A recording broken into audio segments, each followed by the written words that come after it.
Act और वक्फ औकाफ जायदाद को दस्तूर हिंद और शरीयत एप्लीकेशन एक्ट 1937 तहफ़्फ़ुज़ फ़राहम करता है। लिहाजा हुकूमत हिंद वक्फ कानून में कोई तरमीम नहीं कर सकते। इसके बावजूद तरमीम की जो बात हो रही है, इसे कैसे रोका जाए, और ये पार्लियामेंट में चला गया है। अब पार्लियामेंट में बहस होगी, क्या होगा नहीं होगा, ये बात की बात है। आप अपने एसोसिएशन की तरफ से इस बात को, इस मुद्दे को किस तरह उठाएंगे? देखिए, वक्फ की जो तरमीम होने जा रही है या होगी, ये हमेशा होता आया है कि जो भी गवर्नमेंट पावर में होती है, वो जिसकी लाठी उसकी भैंस, वो अपना चलाती, अपनी मर्जी चलाती है। लेकिन अगर जो लोग पार्लियामेंट में हैं, जो मेंबरान हैं, उनको वाकफियत की ज़रूरत है वक्फ एक्ट के बारे में। अगर वक्फ एक्ट के बारे में उनको वाकफियत नहीं होगी, the nature and character of the waqf क्यों क्रिएट किया गया, किसके लिए बनाया गया, इसका बेनिफिशियरी कौन है, जब उनको वाकफियत होगी तो वो उसका सही अपोज करेंगे। ज़्यादातर मामला क्या होता है, इग्नोरेंस में ऐसे बिल पास हो जाते हैं।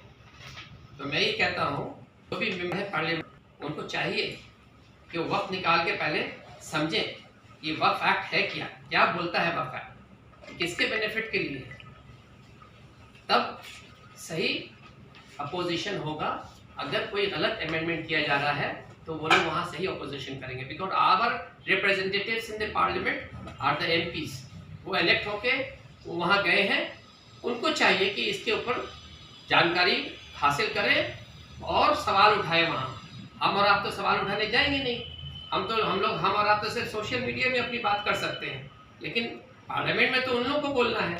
तो मैं चाहता हूँ कि हर स्टेट से जो भी एमपीज वहाँ पार्लियामेंट में है मौजूद, वो इसको समझें आखिर तरमीम क्या की जा रही है, क्यों चेंजेस किया जा रहा है, this is for the benefit of the people और detriment to the benefit of the people. ये चीज़ जरूरी समझ। पॉइंट, आज मैं अपने पास ये पूरा लिस्ट, जो केंद्र सरकार कहती है ना कि वक्फ बोर्ड जो प्राइवेट प्रॉपर्टी को भी कब्जा कर ले रहा है, ऐसे इक्का दुक्का केस होगा, लेकिन कितने तादाद में स्टेट गवर्नमेंट और सेंट्रल गवर्नमेंट ने वक्फ प्रॉपर्टी को कब्जा करके रखा है, एक पैसा नहीं दे रही है, ना रेंट ना कंपनसेशन। उसका लिस्ट मेरे पास है, ये भी मैं आपको देने वाला हूं। मैं स्टेट गवर्नमेंट से और सेंट्रल गवर्नमेंट से ये तकाजा करता हूं बतौर सदर ऑल इंडिया मुतवल्ली एसोसिएशन के, ये वक्फ प्रॉपर्टीज जो आपके कब्जे में है, जिस मकसद के लिए बनाई गई, वो मकसद फौत हो रहा है, जिसने बनाया उसका या तो आप फेयर रेंट फिक्स करें उसमें, या उसको कंपनसेशन दें। इतनी सारी प्रॉपर्टी से सेंट्रल गवर्नमेंट ने, स्टेट गवर्नमेंट ने अपने अंडर में रखा, उसका क्या होगा, उसकी चर्चा क्यों नहीं हो रही है? इसकी बहुत चर्चा हो रही है कि वक्फ बोर्ड ने इक्का दुक्का 4 प्रॉपर्टी, अपने प्राइवेट प्रॉपर्टी को अपने अंडर में ले लिया, लेकिन जो इतना 100 प्रॉपर्टी जो अपने कब्जे में रखा है, उसको क्यों नहीं छोड़ रहे हो? और कौन कौन सी property, vital important property, metropolitan, वो भी चैट में आपको दे रहा हूं। मेरा गवर्नमेंट से ये डिमांड है कि इंसाफ किया जाए। वक्फ है तो जिस मकसद से वक्फ बना है उसको उस मकसद से रहने दो, उसको वापस करो अगर तुम्हारे कब्जे में है तो। और उसको वापस करने के लिए वक्फ एक्ट में एक सेक्शन है, सेक्शन 104B, जो क्लियरली कह रहा है कि ट्राइब्यूनल में अगर ऑर्डर होने के बाद कि ये वक्फ प्रॉपर्टी है कब्जे में, central and state government agencies के कब्जे में है, तो within 6 months they will have to return that property to the respective waqf state and mutawallis. Section 104B of the waqf act, वो सेक्शन के तहत क्यों नहीं आज तक स्टेट वक्फ बोर्ड ने, मेरा सवाल है जो वक्फ बोर्ड में लोग बैठे हैं, क्यों नहीं आज तक इतनी प्रॉपर्टी जिसका लिस्ट सारे आम नेट पे भी मिलेगा, उसको क्यों नहीं वापस लिया? जबकि कानून है वापस लेने का, क्यों नहीं लिया? हमारी प्रॉपर्टी या जिसकी प्रॉपर्टी वक्फ प्रॉपर्टी है उसको वापस दिया जाए, उसको वापस लिया जाए। ये काम वक्फ बोर्ड का है कि वक्फ ट्राइब्यूनल में पेटिशन फाइल करके वहां से ऑर्डर लेके with in 6 months they will have to return that property to the actual owner, to the waqf state or the mutawalli or the waqf board। ये तो काम होता नहीं है। इसकी कोई चर्चा होती नहीं है। अब दुनिया भर की प्रोपागेंडा, गलत सलत प्रोपागेंडा करके लोगों का जहन खराब करना, झूठ बोल बोल के, तो इसके खिलाफ हम लोग आज सीरियस नोटिस लिया है और हम लोगों ने ये जो कॉन्फ्रेंस बुलाया है, और मैं आपको सारा आंकड़ा आप लोगों के हवाले करता हूँ। ये सारे आंकड़ा मैं चाहता हूँ कि सेंट्रल गवर्नमेंट के टेंशन तक पहुंचे, सारे अखबार में छपे, हर सोशल मीडिया में इसको बताया जाए हकीकत क्या है। हकीकत कुछ और है, बोला कुछ और जा रहा है। पिछले कुछ दिनों से सोशल मीडिया में खबरें आ रही हैं कि मरकज़ी हुकूमत मुल्क की सबसे बड़ी मुस्लिम तंजीम वक्फ बोर्ड से मुताल्लिक वक्फ एक्ट में कई तरमीम कर रही है। इसके अलावा वक्फ बोर्ड तरमीमी एक्ट बिल में क्या है, इसके बारे में कोई नहीं जानता। इसलिए तरमीमी एक्ट से मुताल्लिक बिल का मसौदा तमाम रियासती असम्बलियों को साथ साथ waqf council of India, all India Muslim personal law board, Jamiat Ulama Hind, Jamaat Islami Hind, Sunni जमात, शिया जमात और दीगर मुस्लिम तंजीमों के साथ साथ हर रियासती वक्फ बोर्ड को बिल भेजे। ऑल इंडिया मुतवल्ली एसोसिएशन के सदर जनाब इरफान शेर ने क्या कुछ कहा, आइए हम उन्हीं की जुबानी सुनते हैं।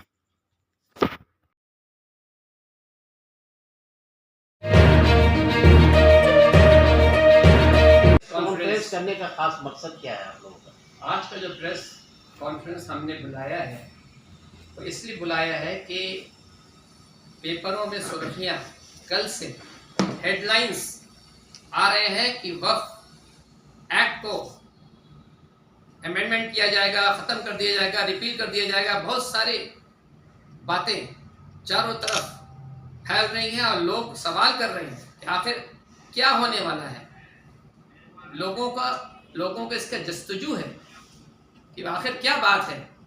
वक्फ एक्ट में ऐसी क्या चीज़ है, वक्फ जायदाद क्या चीज़ है जो वक्फ जायदाद को कंट्रोल करने के लिए, उसको रेगुलेट करने के लिए, उसको मैनेज करने के लिए इस किस्म के कानून जो ऑलरेडी इन प्लेस है, सेंट्रल वक्फ एक्ट, उसमें ऐसी क्या बात है कि जो उसको चेंज करने की ज़रूरत है। वक्फ बोर्ड के पावर्स को कर्व करने के लिए, हटा देने के लिए, उस पर काबू पाने के लिए ये अमेंडमेंट किया जा रहा है। तो चूँकि लोगों को इसकी जस्तजू है तो मैंने आज सोचा कि मैं मुखातिब हूँ हमारे मीडिया से कि भाई this right message should go, the right message should go to the people. आखिर क्या वजह है कि ये ऐसा हो रहा है या होने जा रहा है, गवर्नमेंट इतना सीरियसली क्यों ले रही है वक्फ को, वक्फ में ऐसी क्या चीज़ है। तो मैं आप लोगों को बता दूं, जो वक्फ एक्ट चला आ रहा है, सेंट्रल वक्फ एक्ट, उसमें सब कुछ ठीक है। बनाया गया वो वक्फ प्रॉपर्टीज़ की हिफाजत के लिए, उसके प्रोटेक्शन के लिए, उसको मेंटेन करने के लिए, उसके सही एडमिनिस्ट्रेशन के लिए बनाया गया। लेकिन आज केंद्र सरकार जब से पावर में आई है, ये चर्चा हो रहा है हर जगह कि वक्फ एक्ट पर उसकी नज़र है और वक्फ एक्ट को वो ख़त्म करना चाहती है। जबकि हकीकत ये है कि अभी जो खबर है वो खबर ये है कि they want to make 40 such amendments.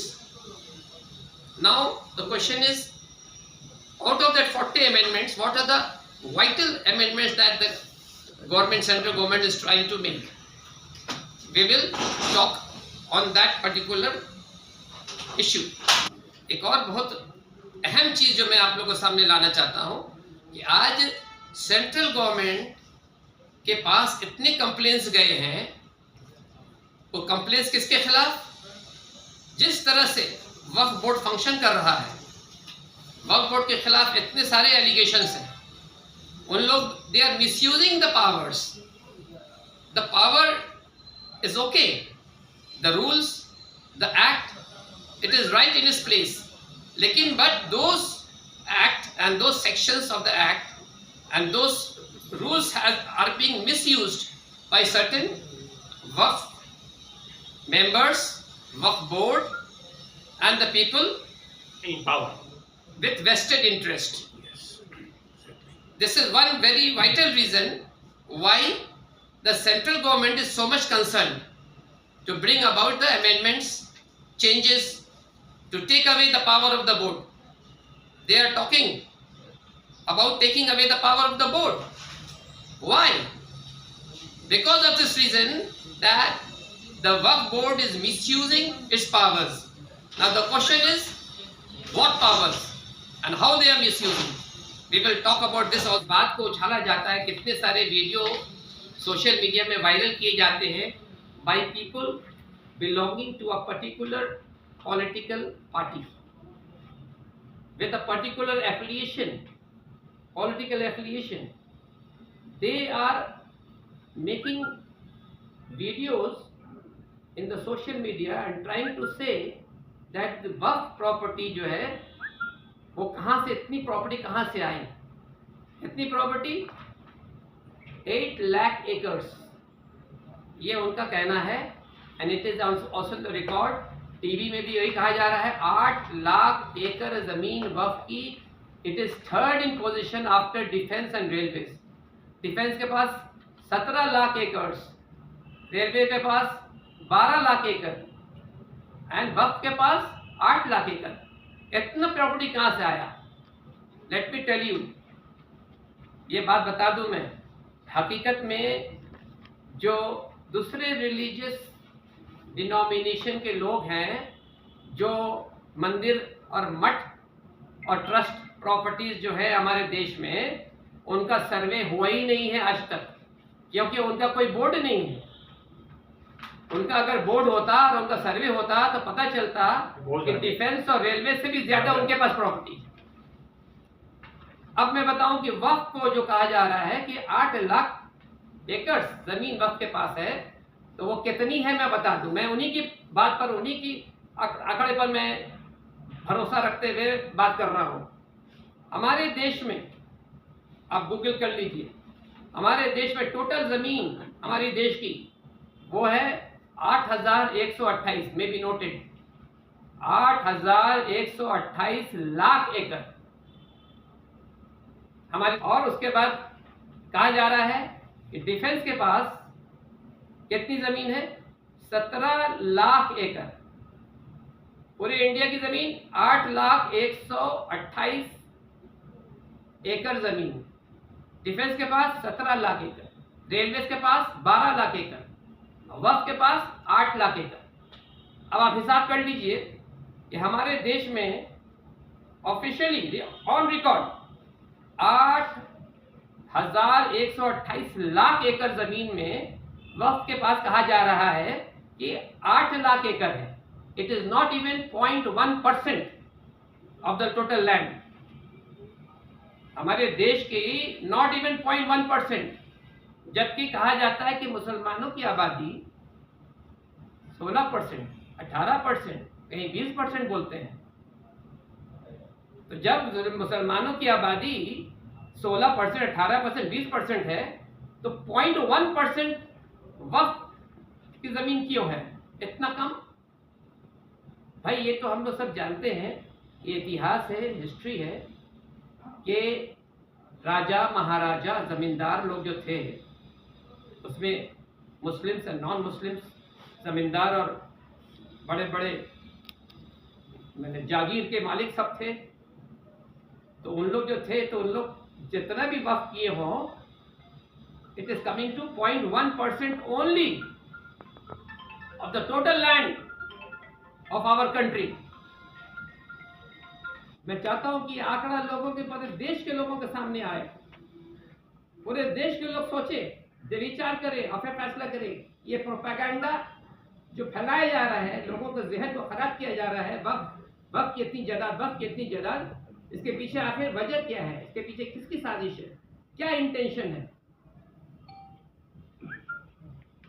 अब जो all India mutawalli association is one of the stakeholders, minority commission, minority affairs जो स्टेक होल्डर्स हैं, जब किसी कोई भी बिल पार्लियामेंट में प्लेस होने के पहले, ये जितने भी स्टेक होल्डर्स हैं जिनका इंटरेस्ट है उसमें, जिनको उसका इस एक्ट के बनाने से या अमेंडमेंट करने से जिनको उसका फायदा या नुकसान पहुंच सकता है, नियम ये है कि उनसे मशवरा करके आप कोई भी काम करेंगे।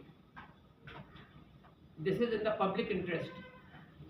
आप स्टेक होल्डर्स जो ऑल इंडिया मुतवली एसोसिएशन की तरह और जितने स्टेक होल्डर्स हैं, आपने किसी को ये तरमीम करने के पहले, अमेंडमेंट करने के पहले किसी से आपने मशवरा किया, डिस्कशन किया, डिबेट किया?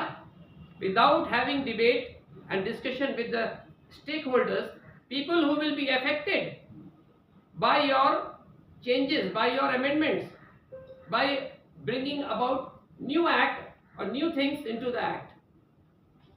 It is mandatory that you will have to discuss and debate with them and see whether the amendment is being properly made or not. Is it in the interest of all the people of India? क्योंकि मैंने आप लोग से बताया पहले भी कि वक्फ does not only belong to Muslims. It is dedicated by way of dedication. Waqf deed से डेडिकेट कर दिया जाता है, लेकिन उसको एंजॉय जितना मुसलमान करता है उतना है नॉन मुस्लिम भी करता है।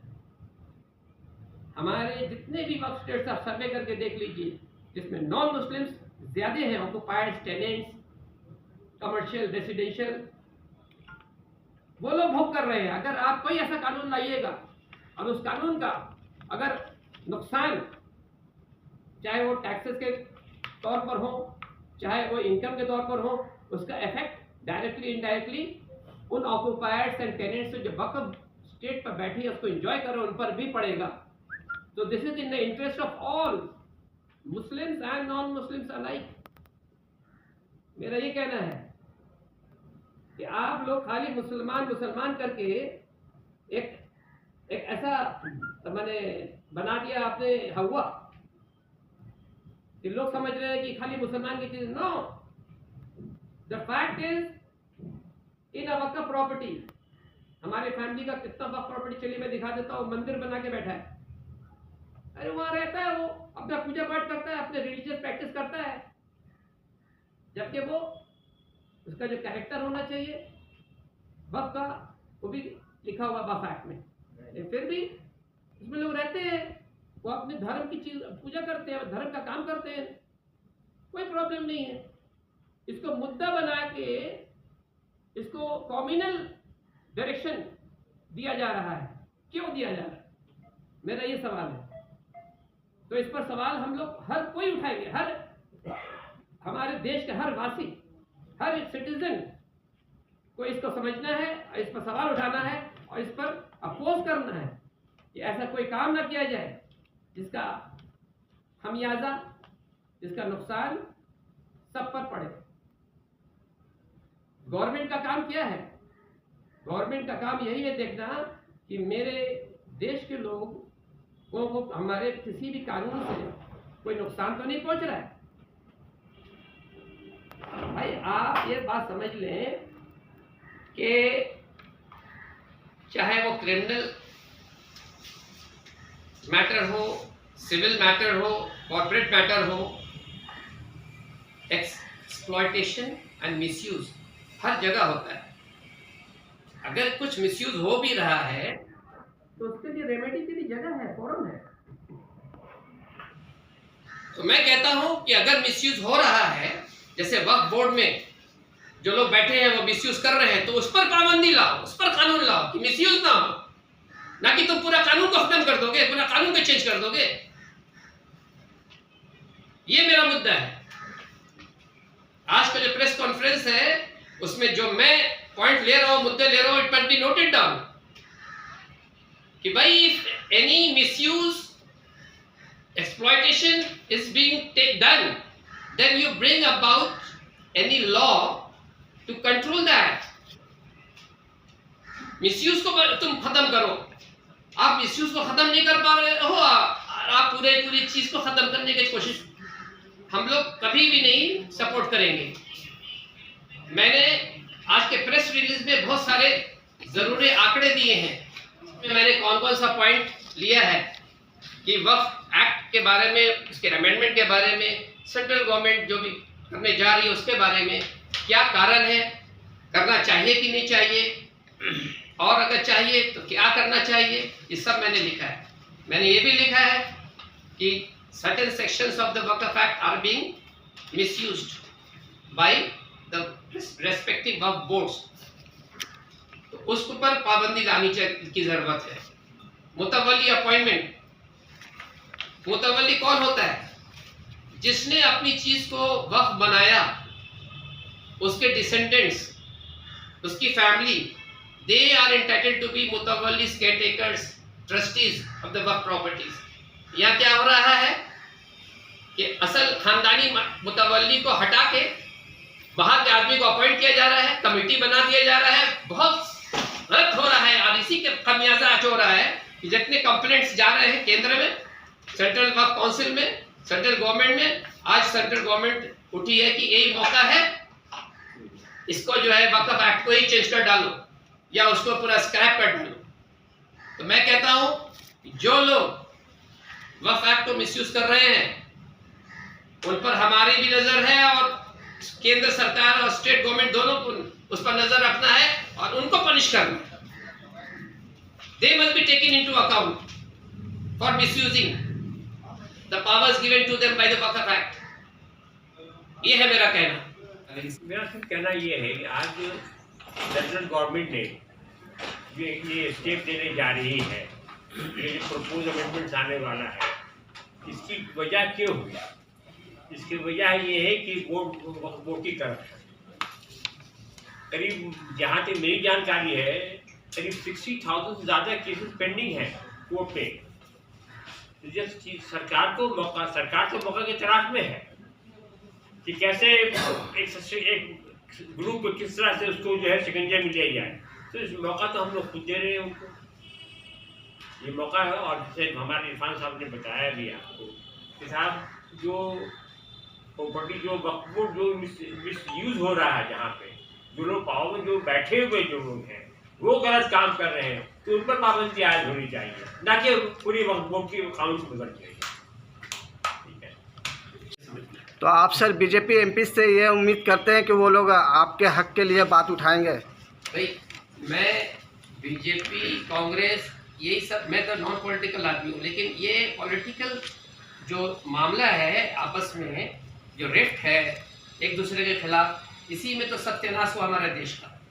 अगर सब लोग मिलके देश के हित के लिए, देश के बेनिफिट के, देश के फायदे के लिए अगर काम करें तो आज हमारा देश कहाँ से कहाँ चला जाएगा। लेकिन लेग पुलिंग, चूँकि वो दूसरे पार्टी में है, हम उसकी बात को नहीं मानेंगे, इसके वजह से हमारा जितना नुकसान होता है। तो मैं सभी एमपी को कहूँगा, चाहे जिस पार्टी से भी एफिलिएटेड हो, कि भाई समझो कि आखिर ये waqf it is a religious and pious and charitable institution. ये किसके लिए बनाया गया? ये समाज के लिए बनाया गया, समाज के लोगों के लिए, गरीब लोगों के लिए बनाया गया। ये समाज के गरीब लोग को हेल्प असिस्टेंस मिले उसके इनकम से। आज जो लाखों रुपया हमारे खुद फैमिली के स्टेट्स में हम लोग चैरिटी करते हैं, medical, educational and so many other factors में करते हैं आखिर, तो उसका बेनिफिट जा रहा है ना उसको। अगर उसका बेनिफिट जाना रुक जाए तो उन समाज का कौन देखेगा? भाई गवर्नमेंट का अपना जो भी है पॉलिसी अपने लोगों के लिए, लेकिन non government agencies are working day and night. उनका बहुत बड़ा योगदान है, उनका बहुत बड़ा कंट्रीब्यूशन है इन अपलिफ्टिंग द पीपल और द सोसाइटी। उसको सपोर्ट करने में नॉन गवर्नमेंट ऑर्गेनाइजेशन जो हैं, जो काम कर रहे हैं, उनका बहुत बड़ा योगदान है। उनको अगर आप किनारे कर दोगे तो सब कुछ गवर्नमेंट संभाल नहीं पाएगा। वक्फ बोर्ड को ज़्यादा पावर दिया गया और फिर मनमोहन सिंह के दरमियान की सरकार में वक्फ बोर्ड को और ज़्यादा पावर किया गया। लेकिन ये सरकार जो भी आई है, ये अभी जो है कटलमेंट करने जा रही है। इरफान साहब, सेंट्रल गवर्नमेंट जिस तरह से कब्जा कर रही है, आपने कहा, और उसका कोई मुआवजा नहीं दे रही है, क्या ये स्टेट गवर्नमेंट भी इस तरह से काम कर रही है, कब्जा करके बैठी है? भाई मैंने तो लिस्ट दे रहा हूँ, स्टेट गवर्नमेंट्स, सेंट्रल गवर्नमेंट कौन कौन सी प्रॉपर्टी तो अपने कब्जे में लेके बैठी है। अरे भाई बैठो, मेरा कहना है कि तुमको चाहिए use the waqf property for your benefit, for your whatever reason, but pay the fair revenue, compensation. आप कंपनसेशन नहीं तो रेंट दो, क्योंकि जिस मकसद के लिए बनाया गया चैरिटेबल कॉज के लिए वो तो पूरा हो। आप पैसा भी नहीं दोगे, कब्जा भी करके रखोगे, तो उसका तो सारा मकसद खत्म हो गया। तो मेरा ये कहना है कि आपको यूज़ करना है, बहुत ऐसी वाइटल प्रॉपर्टीज़ है, बहुत इंपॉर्टेंट एरियाज में गवर्नमेंट ने ले लिया है, इसको यूज़ करने के लिए करो। कहाँ रोकोगे? कौन कानून रोकता तुम्हें? लेकिन वो उसका जो हक है, उसका जो रेंट है, जो भी फेयर रेंट नहीं तो कुछ कम हो वो दो, लेकिन दो तो सही, नहीं तो वो तो बेचारा खत्म हो जाएगा वो स्टेट। उसका जो मकसद जिससे बनाया अपनी चीज़ को, वो तो बेचारा बना के चला गया कि भाई इससे अच्छा काम हो, पुण्य हो, तो पुण्य का तो रास्ता ही बंद हो गया। ये कहने का मतलब मेरा। तो फाइनल जब आए क्या क्या चीज़ अमेंडमेंट हुआ तब पता चल जाएगा कि कितना फर्क पड़ेगा। लेकिन मैं पहले से ही कह रहा हूँ कि ऐसा अमेंडमेंट ना करो जिससे नुकसान हो लोगों को, एडवर्स इम्पैक्ट ना हो जिसका। लोगों के माने हुआ कि जो ट्रस्टीज हैं और बेनिफिशियरीज हैं जिनको उसका इनकम का बेनिफिट पहुंचना चाहिए चैरिटी, वो बंद ना हो जाए। वो बंद हो गया तो सब खत्म हो गया। आप अपने नुकसान अपने समाज के लिए कर रहे हैं, चाहे वो मुस्लिम समाज हो या जो नॉन मुस्लिम समाज हो, सभी समाज को हमको उठाना ऊपर, तो आप तो रास्ता बंद कर रहे हैं। ये मेरा कहना है। सर एक चीज़ आपने नोटिस किया है कि 5 अगस्त बहुत अहम है बीजेपी के वालों के लिए। जब जब 5 अगस्त आता है वो कुछ ना कुछ ऐसा मुद्दा लेके चले आते हैं। पहला तो आप 370 देखिए, 35A देखिए, उसके बाद राम मंदिर का पूजा प्रतिष्ठान, ये भी 5 अगस्त, और आज जो छेड़ा गया है ये तरमीमी बिल एक्ट के बारे में, तो आज भी ये 5 ही अगस्त है। देखिए मैं नॉन पॉलिटिकल आदमी, मैं ये सब में रहता नहीं हूँ कि 5 अगस्त में फला किया फला किया फला किया। मैं मुद्दे की बात करता हूँ कि भैया जो काम हो रहा है गलत हो रहा है वो मत करो। 5 अगस्त में क्या क्या काम किया उससे हमको क्या मतलब? मुद्दा है कि मतलब अगस्त महीने में आज़ादी के मौके पर ही ऐसे इश्यूज को किसी छेड़ा का जाता शगुन है। होता है, हाँ। उसका शगुन होगा उनका 5 अगस्त को, शगुन अगस्त तो शगुन के मुताबिक कर रहा है, तो मेरा क्या लेना देना? इरफान सर, मेरा एक तो सवाल, वक्फ बोर्ड के नए चेयरमैन रिटायर्ड जस्टिस शहीदुल्लाह मुंशी साहब आए हैं। मैं उनसे बहुत उम्मीद रखता हूं क्योंकि he is one of the very educated experienced person. During his tenure as a lawyer he has been doing maximum waqf matters. वक्फ की कानून जितना उनको मालूम है, जितनी समझ उनको है, किसी और चेयरमैन जो पहले गुजर चुके हैं पास्ट के, उन लोगों को उतना मालूमात नहीं होगी। इसलिए मैं कहना चाहता हूँ कि शहीदुल्लाह मुंशी साहब से कि he is the right person in the right chair, he can do justice. उनको जितना तजुर्बा है, मैं उनसे उम्मीद रखता हूँ इंसाफ की, जस्टिस की। वो जो नाइंसाफ़ी होती आई है, ऐसा पढ़ा लिखा तजुर्बाकार इंसान अभी इस चेयर में आया है, उससे सिर्फ जस्टिस के अलावा और कुछ हम लोग उम्मीद नहीं रखते हैं कि वो जो इंसाफ करेंगे वो सही इंसाफ होगा। लेकिन आगे देखते हैं क्या होता है। वो आए ये तो उसकी मर्जी से थोड़ी आते हैं, वो तो स्टेट गवर्नमेंट की मर्जी से आते हैं। स्टेट गवर्नमेंट ठीक है, सर इस पूरे मामले में sir all India personal board जो है उसको आप उससे क्या कहना चाहेंगे, उससे क्या मुताला करेंगे? मैंने तो कहा all India personal law board, minority commission, minority affairs, mutawalli association, they are all stakeholders. उन सबों को साथ लेके मशवरा करके वक्फ कानून में कोई भी चेंजेस लाना चाहिए। ये है तरीका। बहुत बहुत शुक्रिया। बहुत